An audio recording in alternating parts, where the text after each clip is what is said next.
ஞானானந்தமயம் தேவம் நிர்மலஸ்படிகாகிருதிம் ஆதாரம் சர்வ வித்யானாம் ஹயக்ரேவம் பாஸ்மகே. நேயர்கள் அனைவருக்கும் அஸ்ட்ரோ KS ஐயங்காரின் பணிவான நமஸ்காரங்கள். மாதபல் குரோதி வருஷம் பங்குனி மாதம் 2025 மார்ச் 15 முதல் 13/4/2025 வரலும் உண்டான காலகட்டம். பொதுவாகவே மாத பலன் அப்படின்னு சொல்லும் பொழுது இந்த மாதத்தினுடைய கோள் சாரம் என்ன, இந்த மாதத்தில் வரக்கூடிய விசேஷ நாட்கள் என்ன அப்படின்றதையும், உங்களுக்கு எந்தெந்த நாட்கள் சந்திராஷ்டம நாட்கள் அப்படின்றதையும் வச்சு இந்த மாதத்தை சொல்லுவோம். பொதுவாகவே மாத கிரகங்கள்னு சொல்லக்கூடிய சூரியன், செவ்வாய், புதன் மற்றும் சுக்கிரன், இந்த 4 கிரகங்களினுடைய மாற்றத்தை வைத்து அதன் அடிப்படையிலேயே இந்த பலன்கள் அமையும். இந்த மாதத்தில் பார்த்தாலேயானால் கோள்சாரத்தின் பிரகாரம், அதாவது சூரியனை தொட்டு வரக்கூடிய மாதத்தை சௌரமான மாதம்னு சொல்லக்கூடியதை நம்ம ஃபாலோ பண்ணுறோம்.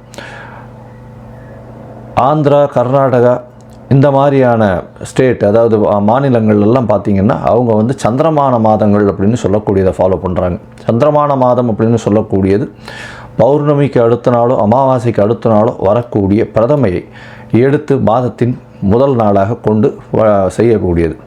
நம்ம சூரியன் ஒரு ராசியிலிருந்து அடுத்த ராசிக்கு போகக்கூடிய விஷயத்தை வச்சு தான் நம்ம மாதத்தை சொல்கிறோம், மாதம் பிறக்கிறத சொல்கிறோம். இப்போ பங்குனி மாதம் அப்படின்னு சொல்லும்போது கடைசி மாதம் இந்த குரோதி வருஷத்தில். இந்த மாதத்தினுடைய கோள்சாரம் என்னன்னு பார்ப்போம். இந்த மாதத்தில் காலபுருஷ தத்துவத்தின் 2வது வீடுன்னு சொல்லக்கூடிய ரிஷபத்தில் குரு, மிதுனத்தில் செவ்வாய், கன்னியில் கேது, அது தவிர பார்த்தாலேயானால் கும்பத்தில் சனி, மீனத்தில் ராகு, சுக்கிரன், புதன் மற்றும் சூரியன், 4 கிரகங்கள். இந்த மாதத்தில் வரக்கூடிய மாற்றங்கள் அப்படின்னு பார்க்கும்பொழுது, புதன் அதாவது 18ஆம் தேதியே 18/3/2025 அன்றைக்கே வக்கரகதியில் கும்பத்துக்கு வந்துடுறார். இந்த மாதத்தில் செவ்வாய் 7/4/2025, அதாவது பங்குனி மாத கடைசியில் செவ்வாய் மிதுனத்திலிருந்து கடகத்துக்கு போகிறார். ஒரு வாரம் தான் இருக்கும். ஒரு செவ்வாய் போனதுக்கப்புறம் ஒரு வாரத்தில் மாதம் மாறிடுறது. புதன் இந்த மாதத்தினுடைய கடைசி, அதாவது 10/4/2025 அன்றைக்கி அவர் மீனத்துக்கு போயிடுறார். ஸோ இந்த மாதத்தில் மாற்றங்கள் அப்படின்னு சொல்லக்கூடியது அப்படின்னு பார்த்தோம்னா இந்த சில விஷயங்கள் தான். இந்த மாதத்தில் இருக்கக்கூடிய யோகங்கள்னு பார்த்தாலேயானால் குருவும் சுக்கிரனும் பரிவர்த்தனை பெற்று இருப்பது பெரிய ஏற்றம். அது தவிர புதன் ஆரம்பத்திலையும் சரி கடைசிலையும் சரி நீச்சமாய் போனாலும் நீச்ச பங்கம் அடைகிறது பெரிய விசேஷம். சனியும் ஆட்சி பெற்று இருக்கார் கும்பத்தில். இதனால் இந்த மாதத்தினுடைய பலன்கள் இதனுடைய பொறுத்து வருட கிரகங்களாக இருந்தாலும் மாத கிரகங்களுடைய விசேஷத்தை பொறுத்தே நல்ல ஒரு ஏற்றத்தை கொடுக்கும். சரி, இந்த மாதத்தில் வரக்கூடிய விசேஷ நாள் அப்படின்னு சொல்லக்கூடியது இந்த மாதத்தில் வரக்கூடிய பங்குனி அமாவாசை. பங்குனி அமாவாசைன்னு சொல்கிறது 29/3/2025 அன்றைக்கி சூரியனும் சந்திரனும் ஒரே பாகையில் ஒரே ராசியில் இருக்கும் பொழுது வரக்கூடியது பங்குனி அதாவது அமாவாசைன்னு சொல்கிறோம். 0 டிகிரி சூரியனும் சந்திரனும் இருக்கக்கூடிய காலகட்டம். அதற்கு அடுத்த நாளான பிரதமை தெலுங்கு வருடப்பிறப்பு, அதாவது யுகாதின்னு சொல்லக்கூடியது. தெலுங்கு பேசக்கூடியவர்கள், தெலுங்கு அதாவது ஆந்திரா, கர்நாடகா, தெலுங்கானா இவாள்லாம் இந்த புது வருடம் பிறப்பதாக சொல்லக்கூடியது யுகாதி, அதாவது அமாவாசைக்கு அடுத்த நாளை சொல்லக்கூடியது. தெலுங்கு வருடப்பிறப்பு பெரிய ஏற்றத்தோடு கொண்டாடக்கூடியது. இந்த மாதத்தில் பார்த்தாலேயானால் 7/4/2025, அதாவது 4/4/2025 அந்த அன்னைக்கு சந்தான சப்தமி அப்படின்னு சொல்லக்கூடியது. சந்தான சப்தமி அப்படின்றது பொதுவாகவே வளர்பிறை சப்தமி, 7ஆம் நாளை சப்தமி என்று சொல்கிறோம். வளர்பிறையில் பங்குனி மாதத்தில் வரக்கூடியது சந்தான சப்தமி. இந்த சந்தான சப்தமியில் விரதம் இருந்து இருப்பார்களே ஆனால் குழந்தை பிராப்தி ஏற்படக்கூடிய வாய்ப்பு. அதுவும் வெள்ளிக்கிழமையில் வரக்கூடிய சந்தான சப்தமியை கமல சப்தமின்னு சொல்கிறார். வெள்ளிக்கிழமையில் வரக்கூடிய சந்தான சப்தமிக்கு கமல சப்தமின்னு பேர். அந்த கமல சப்தமிக்கு பெரிய விசேஷம் என்ன அப்படின்னா, சூரியன் 7ஆவது நாளில் சப்தமியும் அதாவது பௌர்ணமி நிலவை நோக்கி செல்லக்கூடிய, அதாவது வளர்பிறையில் இருக்கக்கூடிய உங்களுக்கு சந்திரனும் இருக்கிறதுனால சூரியனை வலது கண் என்றும் சந்திரனை இடது கண் என்றும் சொல்கிறோம். அதனால் கண்ணில் பிரச்சனைகள் இருக்கக்கூடியவா அவர்கள் இந்த சந்தான சப்தமி என்றும் அந்த கமல சப்தமி, அதாவது வெள்ளிக்கிழமையில், இந்த வாட்டி வெள்ளிக்கிழமையில் வருது, அதனால் இந்த கமல சப்தமி அன்னைக்கு 4/4/2025 அன்னைக்கு கடவுளை தியானம் செய்து உபவாசம் இருந்து அந்த சந்தான சப்தமியை கொண்டாடினால் கண்டிப்பாக அவர்களுக்கு கண்ணில் இருக்கக்கூடிய வியாதிகள் பிரச்சனைகள் நிச்சயமாக அகலும். இந்த மாதத்தில் பங்குனி உத்திரம் மிகப்பெரிய விசேஷமான நாள். பங்குனி உத்திரம் அப்படின்னு சொல்லக்கூடியது ஸ்ரீரங்கத்தில் பெரிய விசேஷம், சேர்த்தி சேவையும் ஆகும். இந்த பங்குனி உத்திர நாள் அப்படின்னு சொல்லக்கூடியது 11/4/2025, அதாவது இந்த மாதத்தினுடைய கடைசியில் வருது. இது ஒரு பெரிய விசேஷம், அதாவது பெருமாளும் தாயாரும் சேரக்கூடிய அந்த ஒரு பெரிய விசேஷம் பங்குனி உத்திர நாள். வைணவர்களுக்கு பெரிய ஏற்றம், அது தவிர சுப்பிரமணிய கடவுளுக்கு பெரிய ஏற்றத்தை சொல்லக்கூடிய நாளாக பங்குனி உத்திரம் சொல்கிறது. அதுவும் திருமணத்திற்கு உகந்த நாளாக சொல்லக்கூடியது பங்குனி உத்திரம். அதற்கு அடுத்த நாளான 12/4/2025 அன்னைக்கு பௌர்ணமி. பௌர்ணமின்றது சூரியனும் சந்திரனும் ஒருவருக்கொருவர் 180 பாகையில் இருக்கக்கூடியது. பௌர்ணமி யோகத்தில் பிறந்தவர்கள் நாடை ஆளுபவர்கள் அப்படின்ற அளவில் பௌர்ணமி யோகம் இருக்கக்கூடியது எப்பொழுதுமே. ஏன்னா சூரியனும் சந்திரனுக்கும் 2 பேருக்குமே ஒளி அதிகமாக இருக்கும். இரவும் பகலும் மொத்தமாகவே ஒளி இருக்கிறதுனால கூர்மையான புத்தி கூர்மை அதிகமாக இருக்கும். எந்த ஒரு விஷயத்திலும் அதாவது வெற்றியை நோக்கி, அவர்களுடைய இலக்கு வெற்றியை நோக்கி இருக்கக்கூடிய காலகட்டமாக இருக்கும். எல்லா விஷயத்திலையும் வெற்றி பெறக்கூடிய வாய்ப்புகள் மிகவும் அதிகம். இந்த பங்குனி உத்திரம் பௌர்ணமி இந்த மாதம் ரொம்பவும் விசேஷமான காலகட்டமாக அமைய போகிறது. சரி, இந்த மாதத்தில் ஒரு ராசிக்கும் மேஷம் முதல் மீனம் வரை எப்படி இருக்குது அப்படின்றத பார்க்கலாம். அதுக்கு முன்னாடி என்னுடைய மொபைல் நம்பர் கீழே ஸ்க்ராலிங்கில் வரும். உங்களுக்கு அஸ்ட்ராலாஜிக்கல் கன்சல்ட் தேவைப்பட்டதே ஆனால் நீங்கள் எனக்கு ஃபோன் பண்ணுங்க. உங்களுடைய date, time, place of birth, உங்களுடைய பெயர், தாய் தந்தையின் பெயர் இது வரலாம் அனுப்புங்க. என்னுடைய கட்டணம் என்னன்னு சொல்கிறேன். என்னுடைய கட்டணத்தை செலுத்திட்டு அதற்கு உண்டான யூடிஆர் நம்பர் ஷேர் பண்ணுங்க. உங்களுக்கு ஜாதகத்தை போட்டு சந்தி இருக்கான்னு பார்த்துட்டு, அதாவது பாத சந்தி, நட்சத்திர பாத சந்தி, லக்ன பாத சந்தி இதெல்லாம் இருக்கான்றதை முதல்ல பார்த்துட்டு உங்களுடைய ஜாதகத்தை போட்டு அதுக்கப்புறம் அப்பாயின்மெண்ட் தரேன். அதுக்கேற்ற மாதிரி நம்ம அப்பாயின்மெண்ட்டில் பேசலாம். ஏன்னா எனக்கு வரக்கூடிய ஜாதகத்தில் பார்த்தீங்கன்னா 50லேருந்து 70 விழுக்காடு % 50 வயசுக்கு மேலே ஆனவாள்லாம் இந்த பின்ன நட்சத்திரங்களில் இருப்பா, அதாவது உடைந்த நட்சத்திரங்களில் இருப்பா, புனர்பூசம் 3ஆம் பாதத்தில் இருப்பா. அவள் புனர்பூசம் 3ஆம் பாதம் அப்படின்னு சொல்லிட்டு மிதுன ராசியை சொல்லிட்டு இருப்பா, ஆனால் கடகராசியில் இருப்பாள். அதே மாதிரி மிருகசீரிஷம்னுவா, மிருகசீரிஷம் ரிஷபமா மிதுனமா மாறி இருக்கும். இந்த மாதிரி விசாக நட்சத்திரம் துலாமா இல்லை இது விருச்சிகமான்றது மாறி இருக்கும். இந்த மாதிரியான விஷயங்கள்னால அவளுடைய தசாபுக்தி அந்தரம் சூக்ஷ்மம் எல்லாமே மாறக்கூடிய வாய்ப்புகள் உண்டு. அதை தவிர பார்த்தோம்னா லக்ன சந்தியும் வந்துடுத்துலையானால் இந்த ஒரு லக்னத்துக்கும் ஒரு சுபர் பாவர் அசுபர் இதெல்லாம் இருக்கக்கூடிய வாய்ப்பு. அதனால் இவளுக்கு நல்ல நேரம் நடந்துட்டுருக்குன்னு நினச்சிட்டு இருப்பா, ஆனால் எந்த ஒரு விஷயமும் கைகூடி வராது.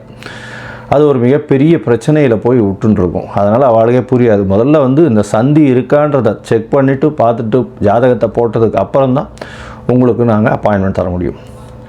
சரி, இப்போது பங்குனி மாதம் குரோதி வருஷம் மேஷம் முதல் மீனம் வரை 15/3/2025 முதல் 13/4/2025 வரை உண்டான காலகட்டத்தில் எப்படி இருக்குன்றதை ஒன்றா வருஷப்படுத்தி பார்க்கலாம். ரிஷபம், கிருத்திகை, ரோகிணி, மிருகசீரிஷம் இந்த 3 நட்சத்திரம் 9 பாதங்களை கொண்ட ராசி. ராசியின் அதிபதினு சொல்லக்கூடியவர் சுக்கிரன். இந்த மாதம் பங்குனி மாதம் பார்த்தேன்னா குரோதி வருஷம் உங்களுடைய ராசிநாதன் உச்சம் பெற்று போயிருக்கிறது பெரிய விசேஷம். அதுவும் 11ஆம் இடத்துல போய் உச்சம் பெற்று போயிருக்கார். எது நினைச்சிங்கன்னாலும் கண்டிப்பாக உங்களுக்கு சேரும். எந்த இடத்தில் எந்த காலகட்டத்தில் எது வேண்டுமோ அது கண்டிப்பாக சேரும். அதாவது ஒரு 10 வயசு குழந்தைக்கு என்ன வேணுமோ அது நிச்சயமாக கிடைக்கும். 20 வயசு பசங்களுக்கு என்ன வேணுமோ அது கிடைக்கும். 30-35 வயசில் இருக்கிறவளுக்கு அவள் என்ன நினைக்கிறாளோ அது கிடைக்கும். அந்தந்த வயசுக்கு உண்டான நினைப்புகளுக்கு ஏற்ற மாதிரி அவர்களுக்கு நிச்சயமாக கிடைக்கக்கூடிய வாய்ப்பு. ஏன்னா 11ஆம் இடம் அப்படின்னு சொல்லக்கூடியது உங்களுடைய விருப்பத்தை நிறைவேற்றக்கூடிய இடமாக சொல்லக்கூடியது. அதுவும் சுக்கிரனே போயிருக்கார். படாடோபங்கள் நல்லபடியாக இருக்கும். அது தவிர ஒரு வேலையில் இன்க்ரிமெண்ட்டு, திடீர் பணவரவு, சந்தோஷத்தின் உச்சத்தில் இருப்பீங்க. கணவன் மனைவிக்குள்ளே நல்ல ஒரு ஏற்றம், மூத்த சகோதர சகோதரிகள் கூட வந்து நல்ல ஒரு இணக்கமான போக்கு, அவர்கள் மூலியமாக ஆதாயம். இந்த மாதத்தில் பார்த்தோன்னா உங்களுடைய ராசிநாதன் பரிவர்த்தனையில் ஆட்சி பெற்று போகிறார். நீங்கள் எடுக்கிற காரியங்கள் எடுத்த இடத்தில் எடுத்த நேரத்தில் எடுத்த எண்ணங்கள் போல் முடியக்கூடிய வாய்ப்புகள் நிச்சயமாக உண்டு. அது தவிர ராசியிலேயே குரு சப்தமத்தை பார்க்குறார். திருமண காலம் வந்தாச்சு. திருமணத்துக்கு பார்த்து கொண்டு இருப்பவர்களுக்கு இப்போ திருமணத்துக்கு ஃபிக்ஸ் பண்ணக்கூடிய வாய்ப்புகள், அதாவது ஃபிக்ஸ் பண்ணக்கூடியதுன்னா ஒரு இது ஜாதக பரிவர்த்தனையும் ஒரு இது வந்து போட்டு வைக்கிறது அப்படின்றது வந்து நிச்சயமாக நல்லபடியாக நடக்கக்கூடிய காலகட்டமாக இருக்கும். சித்திரை மாதத்தில் நிச்சயதார்த்தம் பண்ணி அதுக்கு அடுத்த மாதத்திலே கல்யாணமும் பண்ணக்கூடிய வாய்ப்புகள் மிகவும் அதிகமாக இருக்கும். வெளிநாட்டு பிரயாணம் போகக்கூடிய பாக்கியம் உண்டு. ஏன்னா 12ஆம் அதிபதி 2ஆம் இடத்துல இருக்கார். 12ஆம் அதிபதி 2ஆம் இடத்துல இருக்கிறதுனால கொஞ்சம் செலவுகள் கொஞ்சம் அதிகமாகும். செவ்வாய் வந்து 2ஆம் இடத்துல போய் இருக்கிறது செலவுகள் கொஞ்சம் குடும்பத்திற்குன்னு செலவுகள் கொஞ்சம் அதிகமாக பண்ணக்கூடிய காலகட்டமாக அமையும். பண வருமானம் எவ்வளோ வருதோ அதுக்கு மேலே ஈக்குவலண்ட்டாக செலவழியக்கூடிய வாய்ப்புகள் மிகவும் அதிகமாக இருக்கும். இந்த மாதத்தில் பார்த்தீங்கன்னா உங்களுடைய ராசியிலேயே வந்து குரு இருக்கார். ராசிக்கு 5ஆம் இடத்துல கேத்து, குழந்தை பிராப்தி ஏற்படக்கூடிய பாக்கியம் உண்டு. இருந்தாலும் கேத்து 5ஆம் இடத்துல இருக்கிறதுனால மருத்துவர்களுடைய ஆலோசனையோடு இருக்கிறது ரொம்பவும் நல்லது. கர்ப்பிணி பெண்கள் ரொம்ப ஜாகிரதையாக இருக்கிறது நல்லது. மருத்துவ ஆலோசனை பெற்று இருப்பது மிகவும் நல்லது. உங்களுடைய ராசிக்கு பார்த்தீங்கன்னா 10ஆம் இடத்தில் இருக்கக்கூடிய சனி பகவான் 9, 10 அதிபதி அப்படின்னு சொல்லக்கூடியவர் வந்து தர்ம கர்மாதிபதி அப்படின்னு சொல்லக்கூடியவர் 10ஆம் இடத்துலேயே இருக்கார். பொது காரியங்களுக்கு நீங்கள் வந்து பணம் செலவு பண்ணுவீங்க. இது வந்து ஒரு பெரிய ஏற்றத்தை கொடுக்கக்கூடிய காலகட்டமாக அமையும். ஏன்னா பொது காரியங்களுக்கு நீங்கள் வந்து செலவு பண்ணுறது ரொம்ப நல்லது. ஏன்னா இந்த காலகட்டத்தில் தர்ம கர்மாதிபதியாக இருக்கக்கூடியவரே சனி உங்களுக்கு. அதனால் உங்களால் இயன்ற வரை பொது காரியங்களுக்கு நீங்கள் செலவு பண்ணக்கூடிய வாய்ப்புகள் மிகவும் அதிகம். அது தவிர பார்த்தோம்னா 11ஆம் இடம் வலுப்பெற்று போயிருக்கு. 11ஆம் இடத்துல உங்களுடைய ராசிக்கு 2, 5 அதிபதியானவர் நீச்சம் பெற்று போயிருந்தாலும் நீச்ச பங்கம் அடைகிறார் புதன். இதன் மூலியமாக பார்த்தலையானால் குடும்பத்தில் கணவன் மனைவிக்குள்ள நல்ல ஒரு ஏற்றம் இருக்கும். அது தவிர வந்து புதிய முடிவுகள் எடுக்கக்கூடிய வாய்ப்புகள் உண்டு. உங்களுக்கு பதவி புகழ் அந்தஸ்து கௌரவங்கள் வரக்கூடிய வாய்ப்பு உண்டு. படிக்கக்கூடிய மாணவர்களுக்கு நல்ல ஏற்றம், உடல் நலத்தில் நல்ல ஏற்றம் இருக்கக்கூடிய காலகட்டமாக அமைய போகிறது. உங்களுடைய ராசிக்கு பார்த்தோம்னா 11ஆம் இடத்துலேயே ராகு இருக்கார். அதனால் வெளிநாட்டிலிருந்து வரக்கூடிய மூலதனம் நல்லபடியாக வரும்.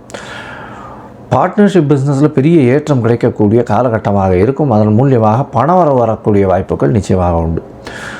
11ஆம் இடத்தில் சூரியன் இருக்கிறதுனால எந்தவித தோஷமும் அற்ற நிலை இருக்கும். சுக்கிரன் ராசிநாதனும் அங்கே இருந்து பரிவர்த்தனை யோகம் பெறுறது பெரிய விசேஷத்தை கொடுக்கக்கூடிய காலகட்டமாக இருக்கும். ராஜ யோகத்தை அள்ளித்தரக்கூடிய காலகட்டம். உங்களுடைய ராசிக்கு பார்த்தீங்கன்னா ரிஷப ராசியை பொறுத்தவரையும் 11ஆம் இடம் வலுப்பெற்று போகிறது. ராசிநாதனும் பரிவர்த்தனை பெற்று போகிறார். 2, 5 அதிபதி அப்படின்னு சொல்லக்கூடிய புதன் தனஸ்தானாதிபதி குடும்பஸ்தானாதிபதி நீச்சப்பட்டாலும் நீச்ச பங்கம் அடைகிறது பெரிய விசேஷம். இதன் மூலியமாக பெரிய வெற்றிகள் தேடி வரக்கூடிய காலகட்டம். முயற்சிகள் எல்லாமே வெற்றி பெறக்கூடிய வாய்ப்புகள் நிச்சயமாக உண்டு. இந்த காலகட்டத்தில் முயற்சிகள் வெற்றி பெறும்னு சொன்னாலும் சில நாட்கள் முயற்சிகளை தள்ளி போடுவது நல்லது. அந்த சில நாட்கள் அப்படின்னு சொல்லக்கூடியது வந்து சந்திராஷ்டம நாட்கள். இந்த சந்திராஷ்டம நாட்கள் அப்படின்றது வந்து சந்திரன் உங்களுடைய ராசிக்கு 8ஆம் இடத்துல மறைஞ்சி இருக்கக்கூடிய காலகட்டம். மதிகாரகன்னு சொல்லக்கூடிய சந்திரன் மறைந்து இருக்கிறதுனால கண்டிப்பாக மதி மயங்கக்கூடும். தவறான முடிவுகள் எடுக்கக்கூடிய வாய்ப்புகள் நிச்சயமாக உண்டு. இதன் மூலியமாக பார்த்தலையானால் அந்த காலகட்டத்தில் புதிய முயற்சி எடுக்க வேண்டாம். வெளியூர் வெளிமாநில பிரயாணம் வேண்டாம். யாருக்கும் ஜாமீன் கையெழுத்து போடாதீங்க. அதாவது அவர் பணம் கொடுத்துருவாருன்னு சொல்கிறதோ இந்த காசிப்பிங் இந்த மாதிரியான விஷயங்கள் பண்ணாதீங்க. இதன் மூலியமாக உங்களுக்கு ஒரு நல்ல ஏற்றம் கிடைக்கும். ஒருவேளை நீங்கள் வந்து சந்திராஷ்டம காலகட்டத்தில் ஏதாவது புதிய முடிவு எடுக்க வேண்டும் அப்படின்றது ஒரு கட்டாயத்தில் இருந்தீர்களேனால் சந்திர பகவானுக்கு உண்டான எளிய பரிகாரம்னு சொல்லக்கூடிய அகத்திக்கீரை அருகில் இருக்கக்கூடிய கோசாலையில் கொடுத்துட்டு வர்றதன் மூலியமாக சந்திராஷ்டமத்தின் தாக்கம் குறையும். இந்த மாதம் பார்த்தேலையானால் அதாவது பங்குனி மாதத்தில் 21/3/2025 23/3/2025 வரலும் உண்டான நாட்கள் சந்திராஷ்டம நாட்கள். மொத்தமாக பார்த்தோம்னா இந்த காலகட்டமான பங்குனி மாதம் நல்ல ஒரு ஏற்றம் கிடைக்கக்கூடிய காலகட்டம். நீங்கள் வந்து சுக்கிரனுக்கு அதாவது நவகிரகத்தில் இருக்கக்கூடிய சுக்கிரனுக்கு போய் நெய் விளக்கு போடுங்க. அதுவும் கல்கண்டு அதில் சேர்த்து நெய் விளக்கு போடுங்க. பஞ்சு திரியில் போடுங்க நெய் விளக்கு. நிச்சயமாக ஒரு பெரிய ஏற்றம் கிடைக்கும். கணவன் மனைவிக்குள்ள நல்ல ஒரு அந்யோன்யம் கிடைக்கும். ஏன்னா 2ஆம் இடத்துல செவ்வாய் இருக்கிறது, பேச்சில் ரொம்ப கவனமாக இருக்கணும்.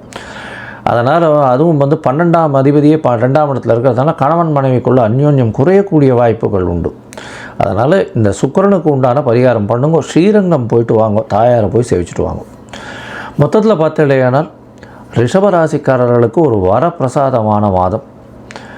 மிகப்பெரிய ஏற்றங்கள் உண்டு. திருமண பாக்கியம் வரக்கூடிய வாய்ப்புகள் உண்டு. நினைத்த காரியங்கள் நினைத்த இடத்தில் நினைத்த நேரத்தில் நடக்கக்கூடிய காலகட்டம். குழந்தைகள் மூலியமாக பெரிய ஏற்றம் கிடைக்கக்கூடிய வாய்ப்பு. தாயின் உடல்நிலையில் நல்ல ஒரு ஏற்றம் இருக்கும். தந்தையின் உடல்நிலையில் நல்ல ஒரு ஏற்றம் இருக்கும். உங்களுடைய உடல்நிலையும் நல்ல ஒரு ஏற்றம் இருக்கக்கூடிய காலகட்டம். பண வரவிற்கு பஞ்சம் இருக்காது. வெளிநாடு வெளியூர் போகக்கூடிய வாய்ப்புகள் நிச்சயமாக வரும். வெளிநாட்டிலிருந்து திடீர் பணம் வரக்கூடிய வாய்ப்புகள் நிச்சயமாக இருக்கும். பேச்சில் கவனமாக இருப்பது மிகவும் நல்லது. படிக்கக்கூடிய மாணவர்களுக்கு நிச்சயமான வெற்றி உண்டு. போட்டித் தேர்வில் நிச்சயமான ஏற்றம் இருக்கக்கூடிய காலகட்டம். திடீர் பிரயாணம், வெளிநாடு போகக்கூடிய பாக்கியம். பொது காரியங்களுக்காக நீங்கள் நல்ல செலவு பண்ணக்கூடிய வாய்ப்புகள் உண்டு. இந்த ரிஷபராசிக்காரர்கள் கலைத்துறையில் இருப்பவர்களுக்கு பெரிய ஏற்றம் கிடைக்கக்கூடிய காலகட்டம். சின்னத்திரை பெரிய திரை காலர்களுக்கு நல்ல ஒரு ஏற்றம் இருக்கக்கூடிய காலகட்டம். இதை தவிர பஞ்சு, நூல், அதை தவிர வெள்ளிற ஆடை, பால் பதனிடும் பொருட்கள், இந்த மாதிரியான வியாபாரம் செய்பவர்களுக்கு பெரிய ஏற்றம் கிடைக்கக்கூடிய மாதமாக இந்த பங்குனி மாதம் அமைய போகிறது. நீங்கள் அருகில் இருக்கக்கூடிய ஸ்ரீரங்கம் போய் சேவிச்சுட்டு வர்றது ஒரு பெரிய ஏற்றத்தையும் மாற்றத்தையும் கொடுக்கும். அதை தவிர நவகிரகத்தில் இருக்கக்கூடிய சுக்கிரனுக்கு நெய் விளக்கு பஞ்சுத்திரையில் போடுவதும், அத்தோட கல்கண்டு சேர்த்து நெய்யில் சேர்த்து போடுறதன் மூலியமாக உங்கள் கணவன் மனைவிக்குள்ள நல்ல ஒரு அந்யோன்யம் இருக்கக்கூடிய காலகட்டமாக அமைய போகிறது.